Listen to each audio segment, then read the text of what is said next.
As reporters and curious sightseers converged on the Campbell Boulevard home of Bill McVeigh, state police had to watch over him. The father of the mass killer was to us a good, decent man, caught up in an unimaginable horror story. He was also shy as reporters approached him outside his home. He's been accused in the murders of 168 people.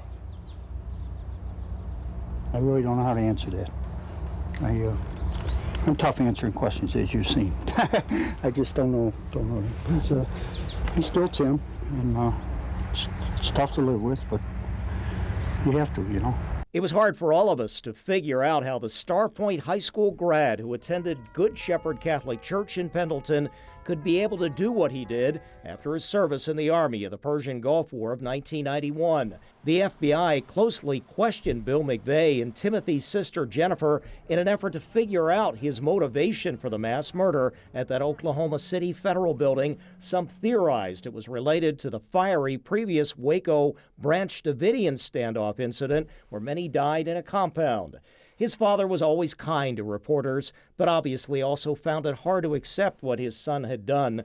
We sat with him as a federal judge cleared the way for Timothy McVeigh to be executed.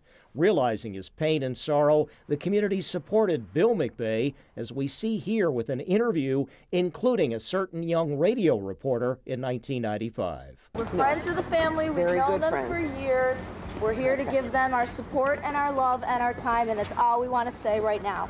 Neighbors tried to make sense of it with the young McVeigh's actions, which took 168 lives and affecting millions more, but also feeling for his father, Bill. Obviously, his views changed when he left. I just feel really bad for Mr. McVeigh that his life is being altered so much by somebody else's actions. It just happens to be his son's.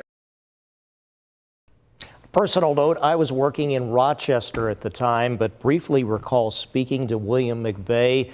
You could feel he was deeply hurting inside and trying to just keep going with all this, very much a victim himself. I understand a book has been written about how Bill McVeigh actually became good friends with a man named Bud Welch from Oklahoma City, who lost his daughter in that bombing. Real forgiveness for Bill McVeigh. And we're going to go back to a particular piece of video right there. What about you, Claudine? You were right there. What do you remember? Yeah, I was a radio reporter at that time. What I remember is going to Pendleton and just noticing how the community was in disbelief that this happened. This was a man, Bill McVeigh, was a guy who was always known with the flag outside of his home. I remember that.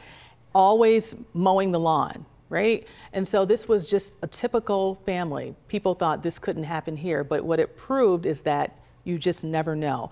But nothing ever bad said about that father.